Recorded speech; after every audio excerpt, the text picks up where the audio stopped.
যুক্তিতে বাংলা ভাষা রাষ্ট্রভাষা হয়েছে, একই যুক্তিতে ইসলাম বাংলাদেশের রাষ্ট্র ধর্ম হয়েছে। যদি রাষ্ট্র ধর্ম ইসলামের ব্যাপারে কোন ধরনের বিকল্প চিন্তা করা হয়, গোটা বাংলাদেশে বিদ্রোহের আগুন উঠবে। বাংলাদেশ খেলাফত মজলিস পটুয়াখালী জেলা শাখা কর্তৃক আয়োজিত আজকের এই গণসমাবেশে উপস্থিত সংগ্রামী সভাপতি, উপস্থিত বাংলাদেশ খেলাফত মজলিসের সংগ্রামী মহাসচিব মাওলানা জালালউদ্দিন আহমদ সহ কেন্দ্রীয় নেতৃবৃন্দ, পটুয়াখালী জেলা শাখা নেতৃবৃন্দ, অন্যান্য সহযোগী সংগঠন সমূহের দায়িত্বশীল ভাইয়েরা এবং আজকের মঞ্চে উপস্থিত পটুয়াখালী জেলার সর্বস্তরের সম্মানিত ওলামায়ে কেরাম, শীর্ষ ওলামায়ে কেরাম এবং সমবেত পটুয়াখালী জেলাবাসী, বাংলাদেশ খেলাফত মজলিস ও সহযোগী সংগঠন সমূহের বিভিন্ন শাখা থেকে সমবেত আমার প্রাণপ্রিয় নেতা কর্মী ভাইয়েরা, সর্বপ্রথম আমি আল্লাহ পাক রব্বুল আলামিনের শুকরিয়া আদায় করছি, যিনি বাংলাদেশের মানুষের বুকের উপর চেপে বসা জগৎকাল পাথর স্বৈরাচারী ফ্যাসিবাদী শেখ হাসিনা সরকারকে উৎখাত করে দিয়ে এদেশের মানুষকে মুক্ত আকাশে নিঃশ্বাস গ্রহণ করার সুযোগ করে দিয়েছেন। এরপরে আমি শ্রদ্ধা করে স্মরণ করছি দীর্ঘ সংগ্রামের মধ্য দিয়ে যে সকল প্রাণ বিসর্জনের মধ্য দিয়ে যে সকল বীর শহীদানরা তারা তাদের জীবনকে উৎসর্গ করে দিয়ে বাংলার মানুষের জন্য নতুন মুক্তি এবং স্বাধীনতা এনে দিয়েছে। স্মরণ করছি সেই 2009 সালের পিলখানা ট্রাজেডিতে শাহাদাত বরণকারী 57 জন দেশপ্রেমিক সেনা কর্মকর্তাকে। স্মরণ করছি 2013 সালের রাতের গভীরে তাহাজ্জুদরত শাপলা চত্বরের নবী প্রেমিক তৌহিদি জনতাকে, তাদেরকে পাখির মতো গুলি করে গণহত্যা চালানো হয়েছিল শাপলা চত্বরে। স্মরণ করছি 2015-16 সালে বাংলাদেশের প্রহসনের নির্বাচনের বিরুদ্ধে প্রতিবাদ করতে গিয়ে প্রাণ হারিয়েছেন বিরোধী মত এবং পথের যে সকল নেতা কর্মীরা। স্মরণ করছি মরহুম আল্লামা সাঈদী রহমতুল্লাহি আলাইহির বিরুদ্ধে একটি প্রহসনের রায় ঘোষণার প্রেক্ষিতে বাংলাদেশের কোরআন প্রেমিক তৌহিদি জনতার বিক্ষুব্ধ প্রতিবাদে গুলি করে হত্যা করা হয়েছিল যেই শতাধিক বীর শহীদদেরকে।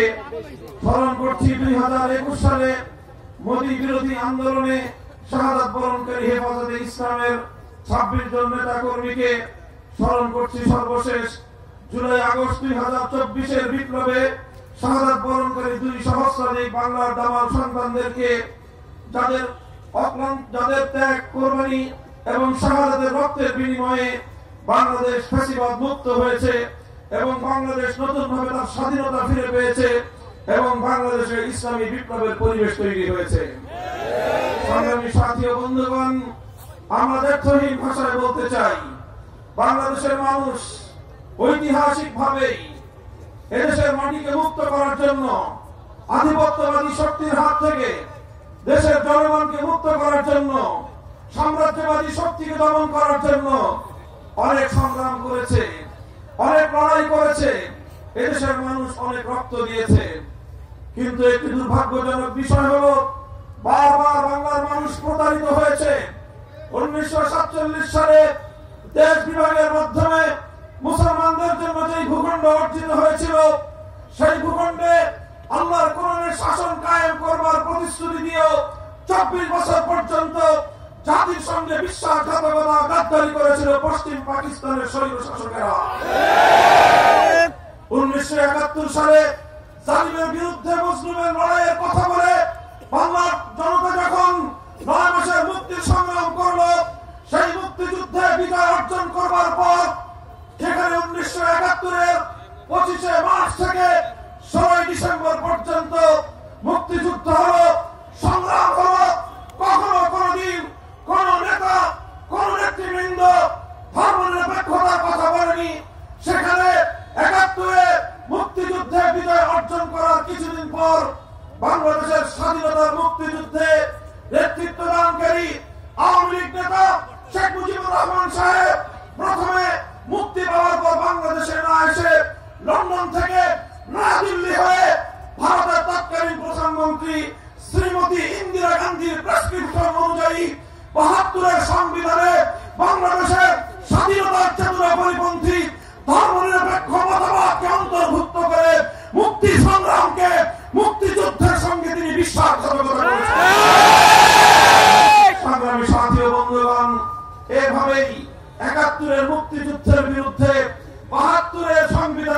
দিয়ে নতুন চেতনা দাঁড় করানো হয়েছে। আর এভাবেই বাংলাদেশের মানুষ আরেকবার বঞ্চিত হয়েছে। ৭১-এর স্বাধীনতার চেতনা হাইজ্যাক হয়ে তার স্থলাভিষিক্ত হয়েছে ৭২-এর চেতনা। এভাবেই ৫০ বছর পর্যন্ত বাংলাদেশের মানুষকে ৭১-এর নামে ৭২-এর চেতনাকে নেওয়ার চেষ্টা করা হয়েছে।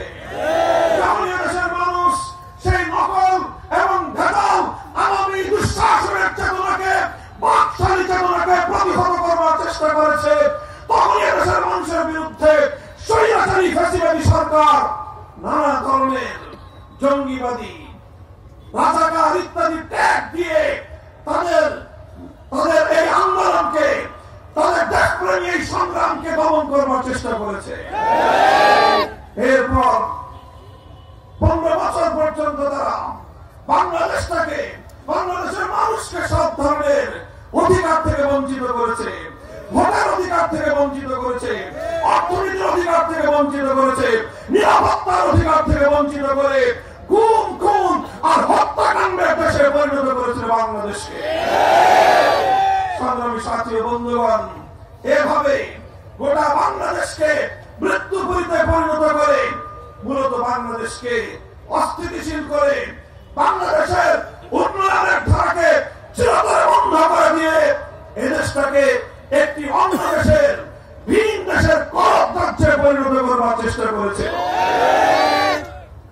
মূলত আমরা পর্যবেক্ষণ করলে বুঝতে পারি, এই পতিত ফ্যাসিবাদী স্বৈরাচারী শেখ হাসিনা তার ৫০ বছরের যে রাজনীতি, সেই রাজনীতিকে যদি পর্যবেক্ষণ করা হয়, পর্যালোচনা করা হয়, শেখ হাসিনার রাজনীতির দুটি মৌলিক বৈশিষ্ট্য ছিল। ১ নম্বর, শেখ হাসিনা রাজনীতি করেছে বাংলাদেশে প্রতিশোধ গ্রহণের রাজনীতি। শেখ হাসিনা বাংলাদেশে রাজনীতি করেছে বিভাজনের রাজনীতি। ১৯৭৫ সালে তার বাবা শেখ মুজিবুর রহমান সাহেব যখন ৭২ থেকে ৭৫ সাল পর্যন্ত ৩০,০০০ বাংলার যুবক জনতাকে মায়ের কোল থেকে কেড়ে দিয়ে হত্যা করেছিল এবং বাকশাল কায়েম করে সকল মত এবং পথকে রুদ্ধ করে দেওয়ার একদলীয় স্বৈরতন্ত্র কায়েম করেছিল, তার বিনিময়ে, তার প্রতিরোধেই ৭৫-এর অভ্যুত্থান হয়েছিল এবং শেখ মুজিবুর রহমানকে সপরিবারে প্রাণ দিতে হয়েছিল। কিন্তু শেখ হাসিনা, সে শুধুমাত্র কেন তার বাবার খুন হলো, হত্যা হলো, এজন্য সে বাংলাদেশের মানুষের বিরুদ্ধে ক্ষিপ্ত হয়ে উঠেছিল। ৭৫-এর ১৫ই আগস্টের পর আন্তর্জাতিক গণমাধ্যমে শেখ হাসিনা সাক্ষাৎকারে বলেছিল যে দেশের মানুষ তার বাবাকে হত্যা করেছে, সে সেই দেশের মানুষের কাছ থেকে প্রতিশোধ গ্রহণ করবে। এই ঘোষণা দিয়ে রাজনীতিতে পুনর্বাসিত শেখ হাসিনা ৫০ বছর রাজনীতি করেছে বাংলাদেশের মানুষের কাছ থেকে প্রতিশোধ গ্রহণের রাজনীতি। সে বিশ্বাস করতে দেশের মানুষ তার বাবা খুন হওয়ার পর মিষ্টি বিতরণ করে আনন্দ প্রকাশ করেছে, তাই বাংলাদেশের মানুষের প্রতি ছিল তার প্রতিহিংসা এবং ক্ষোভ। শুধু বাংলাদেশের মানুষই নয়, বরং শেখ হাসিনার রাজনীতিকে নিবিড়ভাবে পর্যবেক্ষণ করলে দেখা যায় সে শুধু দেশের জনগণের কাছ থেকে প্রতিশোধ নেয়নি, সে প্রতিশোধ নিয়েছে আওয়ামী লীগের কাছ থেকেও। কারণ আওয়ামী লীগের প্রতিও শেখ হাসিনার চরম ক্ষোভ ছিল। সে বক্তব্যে বলেছিল ১৫ই আগস্ট তার বাবার লাশ ধানমন্ডির ৩২ নম্বরে পড়েছিল দিনের পর দিন। এত বড় দল, লক্ষ লক্ষ নেতা কর্মী, কেউ এগিয়ে আসে নাই, বরং শেখ মুজিবুর রহমানকে হত্যা করার পর আওয়ামী লীগ বাংলাদেশের শাসন ক্ষমতায় অধিষ্ঠিত হয়েছিল। এই জন্য শেখ হাসিনা আওয়ামী লীগের কাছ থেকেই মূলত প্রতিশোধ গ্রহণ করেছে। বলবেন কিভাবে প্রতিশোধ গ্রহণ করেছে? সে এমন কাজ করেছে যাতে এই দেশে আর কোনদিন আওয়ামী লীগের নাম নিয়ে কেউ রাজনীতি করতে না পারে। আপনি লক্ষ্য করে দেখেন, বাংলাদেশের রাজনীতি যদি আপনারা পর্যবেক্ষণ করেন, অনেক দল, অনেক শাসন জনগণের আন্দোলনের মুখে ক্ষমতা ছাড়তে বাধ্য হয়েছে। ১৯৯০ সালে গণ অভ্যুত্থানের মুখে ক্ষমতা ছেড়েছিল হোসেন মোহাম্মদ এরশাদ, কিন্তু দেশ ছেড়ে পালিয়ে যায় নাই, কারাগারে বন্দিত্ব বরণ করেছে। ৫ বছর পর্যন্ত অন্ধকার কারা প্রকাশ্যে দিন গুজরান করেছে, কিন্তু দলের নেতা কর্মীদেরকে ছেড়ে দেশ ছেড়ে পালিয়ে যায় না। 96 সালে তার পতন ঘটেছে, আরেকবার 2006 সালে তার পতন ঘটেছে। 80 বয়সে জীবন মৃত্যু সন্ধিক্ষণে বছরের পর বছর কারাগারে বন্দিত্বকে বরণ করেছে। দেশ এবং জনগণকে ছেড়ে পালিয়ে যায় না। শেখ হাসিনা কাজটা করলো কি বলেন? শেখ হাসিনা কাজটা করলো কি? এই ঘটনার দুদিন আগেও 5ই আগস্টের দুদিন আগেও দম্ভ করে বলেছিল শেখ হাসিনা পালায় না। এখন আমি পটুয়াখালীর জনগণকে জিজ্ঞাসা করতে চাই, শেখ হাসিনা পালায় না পালায় না? শেখ হাসিনা পালিয়ে গেল, একবার তার দলের নেতা কর্মীদের কথা চিন্তা করে নাই, একবারও ভাবে নাই। নিজের ছেলে মেয়েকে আগেই দেশের বাইরে নিরাপদে রেখেছে। ছিল একটা বোন, ওই বোনটাকে বগল দাবা করে 14টা লাগেজ ভর্তি করে যা কিছু আগে চুরি করে পাচার করার তো করেছেই, অবশিষ্ট যা ছিল সব লাগেজের মধ্যে ভরে হেলিকপ্টারে করে উড়াল দিয়ে যাদের পারপাস সার্ভ করার জন্য যেই দেশের কৃতদাসী হিসেবে 15 বছর পর্যন্ত বাংলাদেশটাকে শোষণ করেছে তাদের করে গিয়ে আশ্রয় নিয়েছে। আমি জানি না এরপরে আওয়ামী লীগের লোকজন কিভাবে এই ধরনের একজন ভীরু নেত্রীর নাম উচ্চারণ করে। লজ্জা থাকা দরকার। শুধু বাংলাদেশ নয়, এই সাবকন্টিনেন্টাল ভারতীয় উপমহাদেশে 100 বছরের মধ্যে শেখ হাসিনার মতো এমন ভীরু নেতৃত্ব কোন নেতার অস্তিত্ব খুঁজে পাওয়া যাবে না।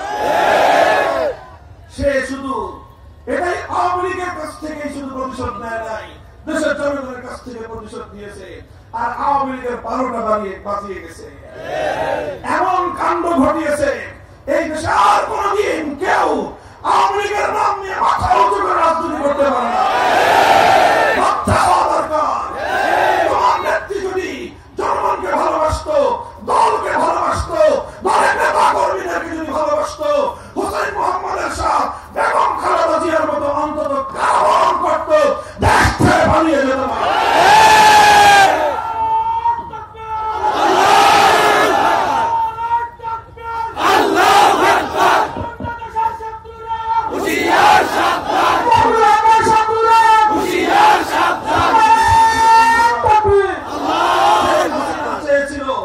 বাংলাদেশকে বিভক্ত করতে, বাংলাদেশে তার রাজনীতির আরেকটা মৌলিক দর্শন ছিল বিভাজনের রাজনীতি। মুক্তিযুদ্ধের পক্ষ বিপক্ষ বলে যারাই তার বিরুদ্ধে প্রতিবাদ করেছে তাদেরকেই সে রাজাকারের ট্যাগ দিয়েছে। মুক্তিযুদ্ধের সেক্টর কমান্ডার শহীদ জিয়াউর রহমানকে পর্যন্ত সে রাজাকারের ট্যাগ দিতে ভুল করে। অর্থাৎ তার নীতি ছিল শেখ হাসিনার পক্ষে থাকলে মুক্তিযোদ্ধা, শেখ হাসিনার প্রতিবাদ করলেই রাজাকার। এই রাজাকারি খেলতে খেলতে খেলতে খেলতে যখন এদেশের 4 কোটি ছাত্র জনতা তাদের ন্যায্য অধিকারের দাবি নিয়ে রাজপথে নামলো, তারা বলল মেধার মূল্যায়ন চাই। শেখ হাসিনা 4 কোটি ছাত্র জনতার বুকের উপর লাঞ্ছনা আঘাত করে গোটা ছাত্র জনতাকে রাজাকারের বাচ্চা বলে গালি দিয়েছে। যেদিন স্বৈরাচারী শেখ হাসিনা 4 কোটি ছাত্র জনতাকে রাজাকারের বাচ্চা বলে উপহাস করেছিল, গালি দিয়েছিল, সেদিনই তার ভাগ্য নির্ধারিত হয়ে গিয়েছিল। সেদিন আমার বাংলার তামাম ছাত্র জনতা বাংলাদেশের প্রতিটি শিক্ষাঙ্গন থেকে রাতের গভীরে স্লোগান উচ্চারণ করেছিল, তুমি কে আমি কে। শেখ হাসিনার রাজাকারি খেলা শেষ। এদেশের মানুষ তখন তারা বলল, ছাত্ররা বলল, অধিকার চাইতে গেলে যদি রাজাকার হওয়া লাগে, দেশের উন্নয়নের কথা বললে যদি রাজাকার হওয়া লাগে, ফ্যাসিবাদের বিরুদ্ধে কথা বললে যদি রাজাকার হওয়া লাগে, যদি ভারতীয় আধিপত্যবাদের বিরুদ্ধে সংগ্রাম করলে যদি রাজাকার হওয়া লাগে, দেশকে ভালোবাসলে যদি রাজাকার হওয়া লাগে, তাহলে গোটা বাংলাদেশ রাজাকার। সংগ্রামী সাথী ও বন্ধুগণ, এভাবেই তার বিভাজনের ষড়যন্ত্রের রাজনীতি বাংলার দামাল সন্তানরা ব্যর্থ করে দিয়েছে। সংগ্রামী সাথী ও বন্ধুগণ, 47 সাল 71-এর বিজয়ে সেই তিক্ত অভিজ্ঞতা থেকে আজ আমি বলতে চাই, অতীতের বিজয়গুলোকে বারবার ষড়যন্ত্রকারীরা চিন্তাই করেছে, বিজয়ের লক্ষ্য এবং উদ্দেশ্য ব্যাহত হয়েছে। সুতরাং 24 আগস্টের বিপ্লবের সেনানায়কদেরকে বলি, এবারের বিপ্লব ব্যর্থ হতে দেওয়া যাবে না। বৈষম্য বিরোধী ছাত্র নেতৃবৃন্দকে ধন্যবাদ জানাই। তোমরা সোচ্চার ছিলে, সোচ্চার আছো। আমি আহ্বান জানাবো, আগামী দিনেও দেশ এবং জাতীয় স্বার্থে তোমরা সোচ্চার থাকবে। এদেশের ইসলামী সংগঠনগুলো তোমাদের সাথে থাকবে, এদেশের আলেম সমাজ তোমাদেরকে সহযোগিতা করবে, এদেশের ছাত্র জনতা তোমাদের সাথে আছে। শেখ হাসিনার ষড়যন্ত্রের রাজনীতিকে ব্যর্থ করে দিয়ে জুলাই এবং আগস্টে বাংলাদেশের ছাত্র জনতার নেতৃত্বে অভূতপূর্ব ঐক্য গড়ে উঠেছিল। আপনারা দেখেছেন প্রতিটি জেলায় জেলায়, প্রতিটি রাজপথে, স্কুল, কলেজ, ইউনিভার্সিটি, আলিয়া মাদ্রাসা, কওমি মাদ্রাসার সব ছাত্ররা হাতে হাত দিয়ে ফ্যাসিবাদের মোকাবেলায় রাজপথে দাঁড়িয়ে গিয়েছিল। আর এই বিপ্লবের অন্যতম আরেকটি বৈশিষ্ট্য ছিল, রাজপথে আমরা দেখেছি আমাদের এই সিংহ শার্দুল সন্তানেরা বিপ্লব করছে, সংগ্রাম করছে, স্লোগানে স্লোগানে রাজপথ তারা উত্তপ্ত করে তুলছে। যখনই নামাজের সময় হয়ে যায়, সঙ্গে সঙ্গে ছাত্ররা আল্লাহু আকবার আযানের ধ্বনি দিয়ে পিছ ধারা রাজপথকে যায় নামাজ বানিয়ে আল্লাহর দরবারে সিজদায় লুটিয়ে পড়ে। এরপরে তারা আল্লাহর দরবারে দুহাত তুলে ফরিয়াদ জানিয়ে সাহায্য কামনা করেছে। আমার আল্লাহ সাহায্য করেছেন, 5ই আগস্টের বিপ্লব সাধিত হয়েছে। কাজেই 5ই আগস্টের বিপ্লব পরবর্তী বাংলাদেশে দাঁড়িয়ে ব্যর্থহীন ভাষায় বলতে চাই, দেশ থেকে পালিয়ে গিয়ে বাংলাদেশের স্বার্থ বিরোধী আরেকটি দেশে তোমরা ঘাপটি মেরে বসে থেকে বাংলাদেশের বিরুদ্ধে ষড়যন্ত্রের জাল বুনবার চেষ্টা করছো। ইনশাআল্লাহ বাংলার মানুষ ঐক্যবদ্ধ হবে, তোমাদের ষড়যন্ত্রকে নস্যাৎ করে দেবে।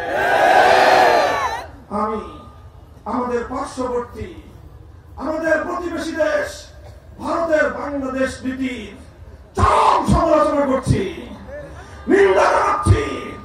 আপনারা 15টা বছর সম্পর্ক করেছেন আওয়ামী লীগের সাথে, সম্পর্ক করেছেন শেখ হাসিনার সাথে, আর শেখ হাসিনাকে সমর্থন করতে গিয়ে বাংলাদেশের মানুষের উপর আপনারা সীমাহীন অন্যায়, অবিচার, জুলুম করেছেন। প্রতিটি ক্ষেত্রে বাংলার মানুষকে তাদের ন্যায্য অধিকার থেকে বঞ্চিত করেছেন, বাংলাদেশের মানুষের ভোটাধিকারকে হরণ করেছেন। আন্তর্জাতিক বিশ্বে বাংলাদেশের মানুষ যেন তাদের ন্যায্য দাবি আদায় করতে না পারে, ভারত রাষ্ট্র তার পথে অন্তরায় হয়ে দাঁড়িয়েছে। এখন ভারতকে তার মাসুল গুনতে হবে। ইতিপূর্বে শ্রীলঙ্কা থেকে বিতাড়িত হয়েছেন, নেপাল থেকে বিতাড়িত হয়েছেন, এমনকি মালদ্বীপ থেকে আপনারা বঞ্চিত, বিতাড়িত, লাঞ্ছিত, লাঠি খেয়েছেন। সর্বশেষ ছিল হারানো ধন, হারানো মানিক বাংলাদেশ।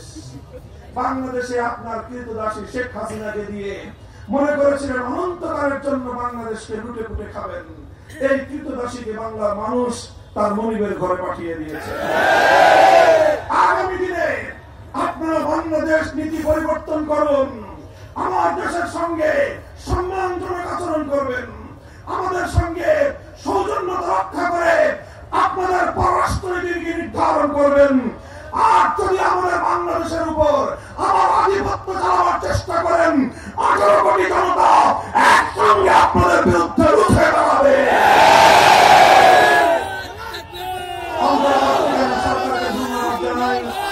ভারতীয় আধিপত্যবাদের বিরুদ্ধে জাতীয় ঐক্য গড়ে তুলবার জন্য ঐতিহাসিক পদক্ষেপ গ্রহণ করেছে।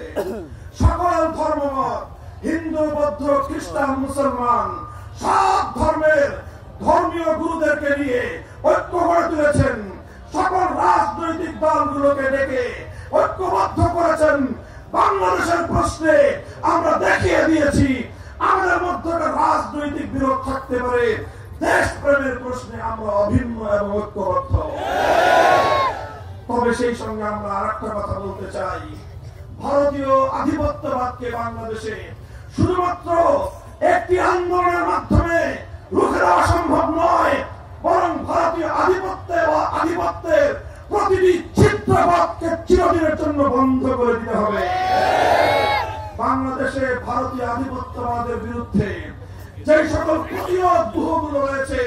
সেগুলোকে শক্তিশালী করতে হবে, পুনর্নির্মাণ করতে হবে। সংবিধানে বিসমিল্লাহির রহমানির রহিম অন্তর্ভুক্ত রয়েছে। খবরদার এই বিসমিল্লাহর দিকে কেউ যেন রক্তচক্ষু দিয়ে তাকাবার চেষ্টা না করে। সংবিধানে, বাংলাদেশের সংবিধানে আল্লাহর উপর অবিচল আস্থা এবং বিশ্বাসের যে কথা ছিল সেটাকে আবার অন্তর্ভুক্ত করতে হবে। বাংলাদেশে রাষ্ট্র ধর্ম ইসলাম রয়েছে। অনেকে বলে রাষ্ট্র কি ধর্ম পালন করে, রাষ্ট্রের আবার ধর্মের দরকারটা কি? আমরা তাদেরকে সবিনয় জিজ্ঞাসা করতে চাই, রাষ্ট্র কি কথা বলে? রাষ্ট্রের ভাষার দরকারটা ছিল কি? 52 সালে আমার ভাইয়েরা বুকের রক্ত দিয়ে রাষ্ট্র ভাষা বাংলাকে রক্ষা করেছিল। রাষ্ট্র কথাও বলে না, রাষ্ট্র নামাজও পড়ে না। রাষ্ট্র কথা না বললে যদি ভাষার দরকার হয়, নামাজ না বললেও রাষ্ট্রের ধর্মের প্রয়োজন রয়েছে। তাদের যেই যুক্তিতে বাংলা ভাষা রাষ্ট্র ভাষা হয়েছে, একই যুক্তিতে ইসলাম বাংলাদেশের রাষ্ট্র ধর্ম হয়েছে। যদি রাষ্ট্র ধর্ম ইসলাম